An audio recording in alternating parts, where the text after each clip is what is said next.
Back to my YouTube channel. Deepavali ಹಬ್ಬ ಬೇರೆ ಹತ್ರ ಬಂತು.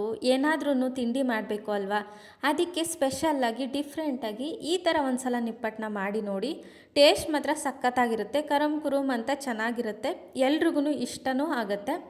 ಇದನ್ನು ಮಾಡೋದಂತೂ ತುಂಬ ಸಿಂಪಲ್ಲು. ನಾನು ಸ್ವಲ್ಪ ಡಿಫ್ರೆಂಟಾಗಿ ಮಾಡ್ತಿದ್ದೀನಿ. ಒಂದು 3 ಟೇಬಲ್ ಸ್ಪೂನ್ ಆಗುವಷ್ಟು ಶೇಂಗಾ, 1 ಟೇಬಲ್ ಸ್ಪೂನ್ ಆಗುವಷ್ಟು ಎಳ್ಳು, ಹಾಗೆಯೇ ಒಂದು 2 ಟೇಬಲ್ ಸ್ಪೂನ್ ಆಗುವಷ್ಟು ಕಡಲೆನ ಹಾಕ್ಕೊಂಡು ನೀಟಾಗಿ ಫ್ರೈ ಮಾಡಿಕೊಂಡು ಅದನ್ನು ತರ್ತರಿಯಾಗಿ ರುಬ್ಬಿ ಎತ್ತಿಟ್ಕೊಳ್ಳಿ. ಅದೇ ಮಿಕ್ಸಿ ಜಾರ್ಗೆ 1 ಗೆಡ್ಡೆ ಬೆಳ್ಳುಳ್ಳಿ, ಒಂದು 4ರಿಂದ 5 ಹಸಿಮೆಣಸಿಕಾಯಿ, ಸ್ವಲ್ಪ ಕೊತ್ತಂಬರಿ, 1 ಟೇಬಲ್ ಸ್ಪೂನ್ ಆಗುವಷ್ಟು ಜೀರಿಗೆ, 1-2 ಆನಿಯನ್ನು ಸಣ್ಣ ಸಣ್ಣದಾಗಿ ಕಟ್ ಮಾಡಿ ಇಟ್ಕೊಂಡಿರೋದು ಎಲ್ಲದನ್ನು ಹಾಕ್ಕೊಂಡಾದ್ಮೇಲೆ ಒಂದು ಸ್ವಲ್ಪ ನೀರನ್ನ ಹಾಕ್ಕೊಂಡು ಸಣ್ಣದಾಗಿ ಪೇಸ್ಟ್ ಥರ ಮಾಡಿ ಎತ್ತಿಟ್ಕೊಳ್ಳಿ. ಆ್ಯಕ್ಚುಲಿ ಈ ಪೇಸ್ಟು ನಿಪ್ಪಟ್ಟಿಗೆ ಡಿಫ್ರೆಂಟ್ ಟೇಸ್ಟೇ ಕೊಡುತ್ತೆ. ನೆಕ್ಸ್ಟು ಒಂದು ಮಿಕ್ಸಿಂಗ್ ಬೌಲ್ಗೆ 1 ಕಪ್ ಆಗುವಷ್ಟು ಅಕ್ಕಿ ಹಿಟ್ಟು, ಅದೇ ಕಪ್ಪಲ್ಲಿ ಅರ್ಧ ಕಪ್ ಆಗುವಷ್ಟು ಮೈದಾ ಹಿಟ್ಟು, ಮತ್ತು ಅದೇ ಕಪ್ಪಲ್ಲಿ ಅರ್ಧ ಕಪ್ ಆಗುವಷ್ಟು ಚಿರೋಟಿ ರವೆ, ಇಲ್ಲ ಸಣ್ಣದು ಉಪ್ಪಿಟ್ಟಿನ ರವೆ ಅಂತ ಬರುತ್ತಲ್ಲ ಅದನ್ನು ಹಾಕ್ಕೊಳ್ತಿದ್ದೀನಿ. ನಾನು ಏನು ಪೇಸ್ಟ್ ಮಾಡಿ ಇಟ್ಕೊಂಡಿದ್ದೆ ಅಲ್ವಾ ಹಸಿಮೆಣ್ಸಿಕಾಯಿ ಈರುಳ್ಳಿದು, ಆ ಪೇಸ್ಟು ಸಹ ಹಾಕ್ಕೊಳ್ತಿದ್ದೀನಿ. ನೆಕ್ಸ್ಟು ಶೇಂಗಾ ಮತ್ತು ಎಳ್ಳು ಕಡಲೆ ಎಲ್ಲ ಹುರಿದು ಪುಡಿ ಮಾಡಿ ಇಟ್ಕೊಂಡಿದ್ದೆ ಅಲ್ವಾ, ಅದನ್ನು ಸಹ ಈ ಮಿಕ್ಸಿಂಗ್ ಬೌಲಲ್ಲೇ ಹಾಕ್ಕೊಳ್ತಿದ್ದೀನಿ. ನೆಕ್ಸ್ಟ್ ಇದೆಲ್ಲ ಆದಮೇಲೆ ರುಚಿಗೆ ತಕ್ಕಷ್ಟು ಉಪ್ಪನ್ನು ಸಹ ಹಾಕ್ಕೊಂಡು ನೀಟಾಗಿ ಒಂದು ಸಲ ಮಿಕ್ಸ್ ಮಾಡ್ಕೊಳ್ತಿದ್ದೀನಿ. ಯಾಕೆ ಅಂದರೆ ಖಾರ ಉಪ್ಪು ಎಲ್ಲ ನೀಟಾಗಿ ಬೆರಿಬೇಕು. ಸೊ ಹಾಗಾಗಿ ಒಂದು ಸಲ ಮಿಕ್ಸ್ ಮಾಡ್ಕೊತೀನಿ.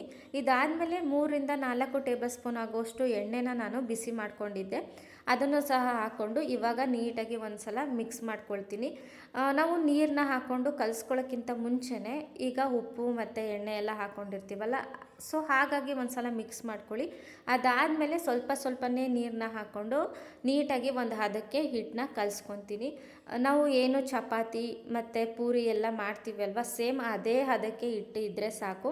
ಇವಾಗ ನೀಟಾಗಿ ನಾದ್ಕೊಂಡು ಒಂದು ಪ್ಲೇಟ್ನ ಮುಚ್ಚಿಬಿಟ್ಟು ಒಂದು 10 ನಿಮಿಷ ಬಿಟ್ಟರೆ ಸಾಕು. ನಿಮ್ಗೇನಾದರೂ ಟೈಮ್ ಇಲ್ಲ ಅಂತ ಅಂದರೆ ಒಂದು 5 ನಿಮಿಷ ಬಿಡಿ ಸಾಕು, ಏನಿಲ್ಲ, ಚೆನ್ನಾಗಾಗುತ್ತೆ. ಸೊ ನಾನೊಂದು 10 ನಿಮಿಷ ಬಿಟ್ಟಿದ್ದೆ ನೋಡಿ. ಇವಾಗ ಮತ್ತೆ ಒಂದು ಸಲ ನಾನು 1 ನಿಮಿಷದ ಆಗೋವಷ್ಟು ಟೈಮು ನಾದ್ಕೋತೀನಿ ಹಿಟ್ಟನ್ನು. ನಾದ್ಕೊಂಡಾದಮೇಲೆ ಒಂದು ಸ್ವಲ್ಪನೇ ಹಿಟ್ಟನ್ನ ತೊಗೊಂಡು ನೀಟಾಗಿ ಸಣ್ಣ ಸಣ್ಣ ಉಂಡೆಗಳಾಗಿ ಮಾಡ್ಕೊಳ್ತಿದ್ದೀನಿ. ನಿಮಗೆ ನಿಪ್ಪಟ್ಟು ಯಾವ ಸೈಜು ಬೇಕೋ ಆ ಸೈಜಲ್ಲಿ ಉಂಡೆಗಳನ್ನ ಮಾಡಿಕೊಂಡ್ರೆ ಸಾಕಾಗುತ್ತೆ. ಇಲ್ಲಿ ನಾನು ನಿಪ್ಪಟ್ಟು ಮಾಡೋ ಮಿಷಿನ್ ಇರಲಿಲ್ಲ, ಸೊ ಹಾಗಾಗಿ ನಾನು 2 ಪ್ಲೇಟಿಗೂ ಎಣ್ಣೆನ ಹಚ್ಕೊಂಡು ನಾನು ಏನು ತಯಾರು ಮಾಡ್ಕೊಂಡಿದ್ದೆ ಅಲ್ವಾ ಉಂಡೆಗಳು, ಅದನ್ನು ಹಾಕ್ಕೊಂಡು ಒಂದು ಸ್ವಲ್ಪ ಲೈಟಾಗಿ ಹಂಗೆ ಪ್ರೆಸ್ ಮಾಡಿದೆ. ನೋಡಿ ಎಷ್ಟು ಸಖತ್ತಾಗಿ ರೌಂಡಾಗಿ ಸೇಮ್ ನಿಪ್ಪಟ್ಟು ಶೇಪಲ್ಲೇ ಬಂತು.